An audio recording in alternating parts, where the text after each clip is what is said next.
हम सब हिंदुस्तानी बैठे और यही अनुभव करना चाहिए। कभी कभी हम न हिंदू हैं, न मुसलमान हैं, न सिख हैं, न ईसाई हैं, न बरेलवी है, न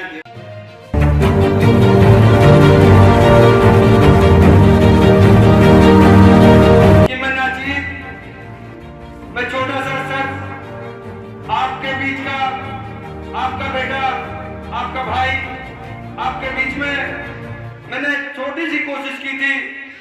मुझे उम्मीद भी नहीं थी कि मेरे कहने पर इतनी इतनी बड़ी शख्सियत आप जैसे जिमुस्तान दोस्त मेरे कहने पर आ सकते हैं। मैं इसलिए तहे दिल से आप लोगों का बहुत बहुत शुक्रिया अदा करता हूँ दोस्तों।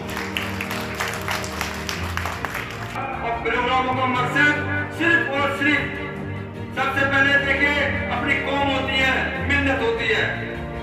जो अपने घर बार को नहीं देखता वो किसी को नहीं देख सकता। तो इंशाअल्लाह मैं हमेशा पहले अपनी कौम को आवाज दूंगा, फिर तमाम हिंदुस्तानियों को आवाज दूंगा। आगे भारत में जब भी आती है 26 जनवरी, भारत में जब भी आती है 26 जनवरी, खुशियां बहुत लुटाती है 26 जनवरी। मेरा नहीं होता कभी, मेरा नहीं होता, अरे पैसा तो मेरे यार किसी का नहीं होता, कि झूठे ही हुआ करते हैं हर बज़्म में रुसवा।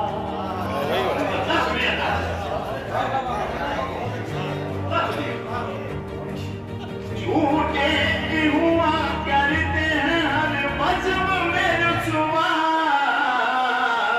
अरे सच्चा तो किसी बज़्म में रुसवा नहीं होता, सच्चा।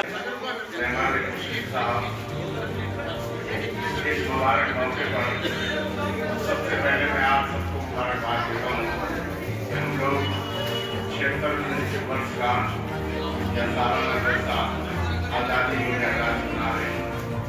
मुल्क की आज़ादी में बहुत सारे लोगों ने अपने किरदार अदा किया, लेकिन उर्दू ज़बान से बोलने वाले लोग आज के इस दौर में उनको अलग अलग माना जाता है। सही मायने में हम इस देश में हैं, इस देश के सही मजबूत सिपाही आप इस देश के मालिक हो। अपने देश के वतन के खातिर हमारे बुजुर्गों ने इस देश में कोई सोच नहीं सकता था कि अंग्रेजी सरकार के गुलामी को बगावत करके अंग्रेजों को भी कोई हटाया जा सकता है। लेकिन इस दुनिया में ऐसे काबिल बुजुर्ग इस हिंदुस्तान में थे जिन्होंने अंग्रेजों के खिलाफ खानकाहों, मस्जिदों, मदारिसों और उलमाओं की ज़बान से जब तक अंग्रेजों के खिलाफ मुकदमा माहौल नहीं बना, ऐलान नहीं हुआ आज़ादी का, आज़ादी अमल में नहीं लाई गई।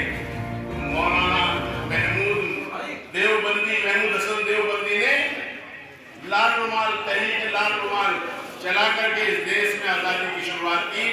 और ऐसा जमाना भी दौर देखा कि अंग्रेजों ने जो तन का गोरा मन का काला था, उन्होंने गाँव देहात और कस्बों में कोई मुसलमान, कोई आलिम ऐसा नहीं छोड़ा जिसकी लाशों को लड़कियों को नहीं रखा हो, जिनको भूल के नहीं मारी हो। कई कस्बों और गाँवों में जनाजे की नमाज पढ़ने वाला भी कोई आलिम नहीं था। इतनी शहादत देने वाली ये कौम उर्दू ज़बान के बुनियाद पर शहादत दी और उर्दू ज़बान के बुनियाद वालों को आज गद्दार कहा जाता है।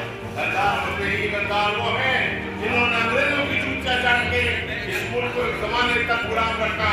हमने तो इस देश की आज़ादी के लिए अपने जिंदगी की आहुति दे दी, हंसते हंसते फांसी के फंदे चूमे।